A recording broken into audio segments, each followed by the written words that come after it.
Today we're going to read The Honest to Goodness Truth, written by Patricia McKissick.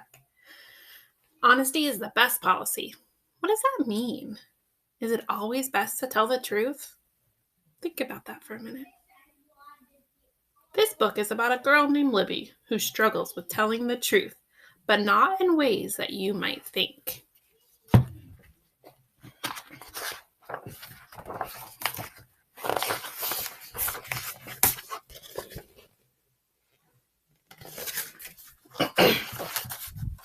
Libby hurried out the door and down the porch steps. "Did you feed and water old boss?" Mama called from her sewing room window. Libby stopped at the gate. "Yes, Mama," she answered. She was surprised at how easy the lie slid out of her mouth, like it was greased with warm butter. Sorry. You can see in the background there's old boss. Mama stopped sewing Virginia Washington's wedding dress and came outside. Libby dropped her head and wouldn't look in her mother's eyes. "Are you sure?" Mama asked, real stern-like. "Speak the truth and shame the devil." Libby opened her mouth, but Mama placed a finger in the air as a signal for her to stop. "Libby Louise Sullivan, I'll ask you once more and again. Did you feed and water old boss?" Libby's stomach felt like she'd swallowed a handful of chicken feathers. Her eyes commenced to fill with water, and her bottom lip quivered. Then, taking a deep breath and gulping hard, she owed up to her lie. "I was gonna do it as soon as I got back from jumping rope with Ruthie May."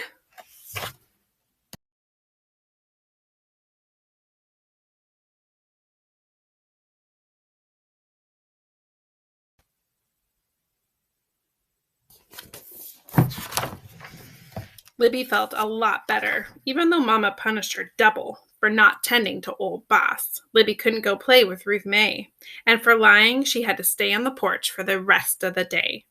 It was the first time Libby had lied to Mama, and as far as she was concerned, it was gonna be the last. From now on, only the truth, she decided. Libby started her truth-telling come Sunday morning.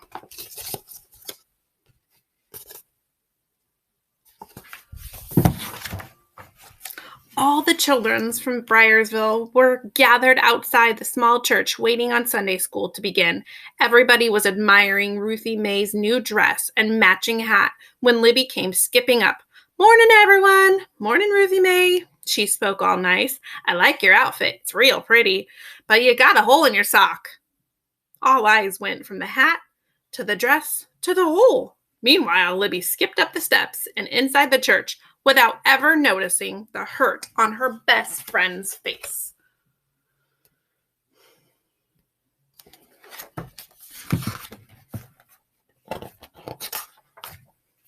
Service ended, and same as always, Libby asked Ruthie May to walk home. "No, no, and no again," Ruthie May glared at her. Libby was purely surprised. "What did I do?" "You told the world I had a hole in my sock." "It was the truth," Libby pronounced, feeling satisfied. "It was plain mean," replied Ruthie May, and she hurried away. Libby looked at the idea from the outside in, and then from the inside out as she walked home, alone. By the time she trudged up her steps, she was still confused.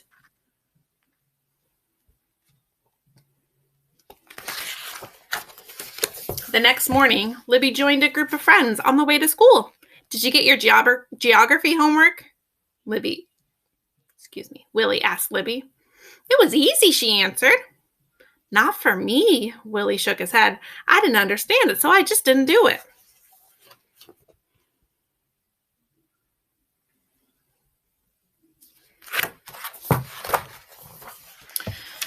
First thing in class, Libby started waving her hand.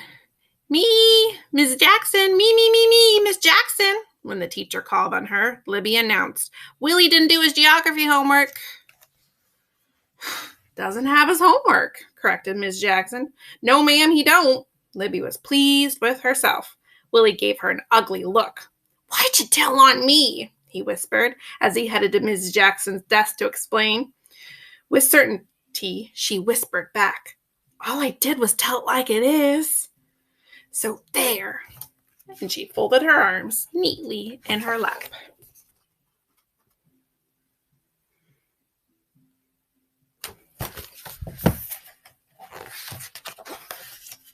Before lunchtime, Libby had told a lot of truths. She reminded everyone how Daisy had forgotten her Christmas speech and cried in front of all the parents.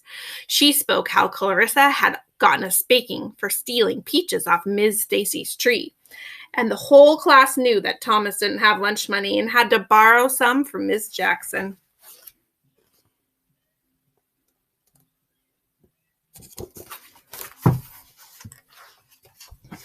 By the time school was out, hardly anyone would talk to her. "Why are you so mad at me?" Libby asked as her classmates started home without her.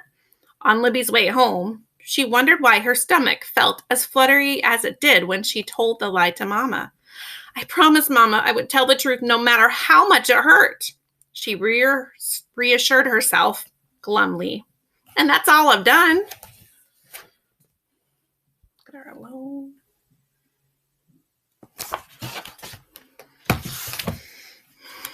Before Libby knew it, she was in front of Miss Trussellberry's vine-covered cottage. The woman was in her rocking chair, gliding back and forth and fanning herself with a hand-folded fan. "Howdy do," she called in her sing-songy voice. "What's that sad look you're wearing on such a pretty day?" Libby jumped right in with what was bothering her. "Can I tell you something? Can the truth be wrong?" "Oh, no," Miss Tisbury said, fanning faster. "The truth is never wrong. You should always tell the truth." "That's what I thought," Libby said, and a smile of relief lighted up her face.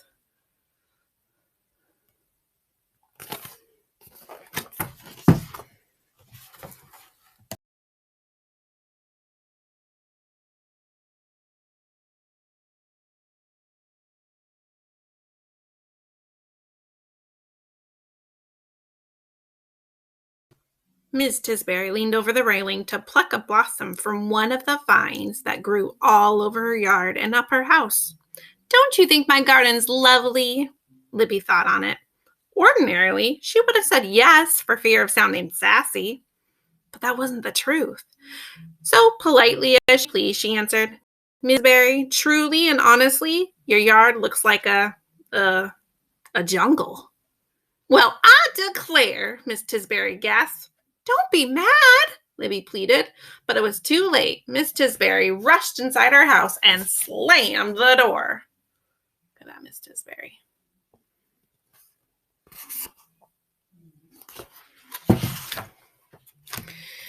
Even though Mama was busy putting the finishing touches on Virginia Washington's wedding dress, she still took time to listen to Libby's problem.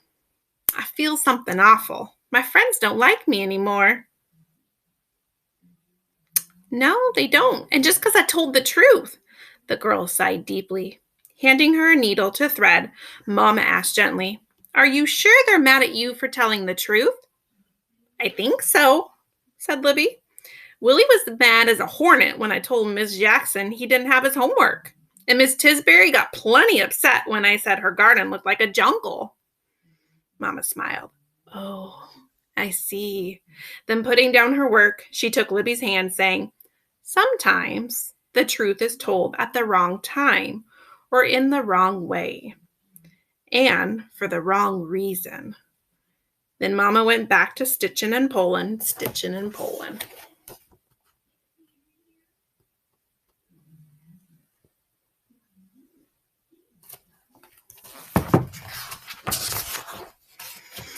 Libby walked to the barn to feed and water old Boss, all the time trying to get an understanding of her mother's words. Just then, Virginia Washington sashayed out of the fields and past the barn, came for the final fitting of her wedding dress. As she watched Libby brush old Boss, Virginia burst into laughter. "That horse is older than black pepper," she said, shaking her head.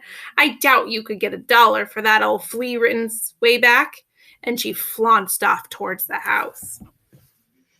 "Don't say those things about old Boss," Libby called after her, throwing her arms around the horse's neck. She knew he wasn't the fine carriage horse he had once been, but why did Virginia have to rub it in? Now Libby thought back to her own truth-telling, and Mama's words suddenly became crystal clear.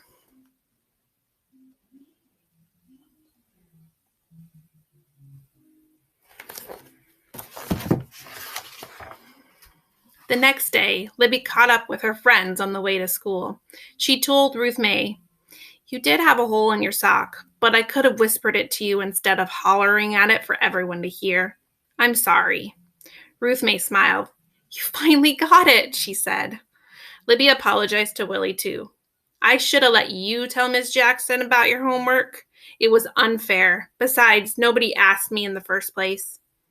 "That's right, but hey," he added, "do you think you could help me with my geography homework?" "No problem," Libby said.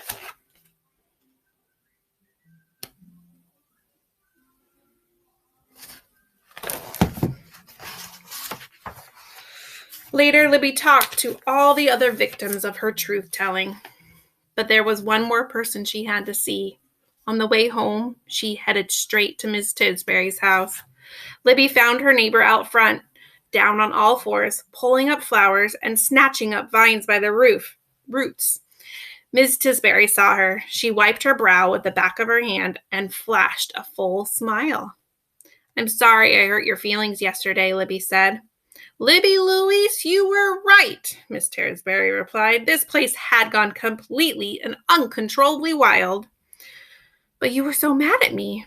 Miss Tisbury waved a dismayed hand. "The truth is often hard to chew. But if it's sweetened with love, then it's a little easier to swallow." Libby, I'm sorry, I forgot to show this picture.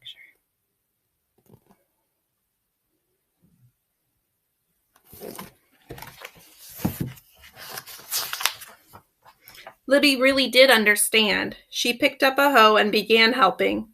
"Things are really looking good around here," she said, and that was the honest to goodness truth.